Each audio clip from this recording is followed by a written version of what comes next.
बिस्मिल्लाहिर्रहमानिर्रहीम। अजकल जो दौर हली रहियो आहे वो मीडिया जो दौर आहे ऐं हर माण्हू वटि मोबाइल आहे पई।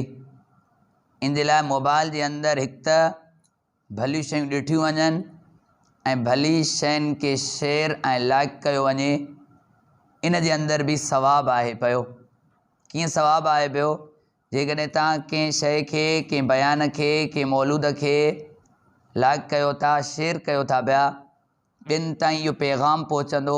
मन इन तव्हांजे लाइक करण जे करे, शेयर करण जे करे कंहिंखे नसीहत थी वञे, को निमाज़ी थी वञे, को माउ पीउ जो फर्मा बरदार थी वञे। त जीअं निमाज़ी थी वियो, उहो निमाज़ पढ़े थो पियो, चाहे उनजी निमाज़ नथी थिए पर तव्हांखे निमाज़ पढ़ण जो पूरो पूरो सवाबु मिलंदो।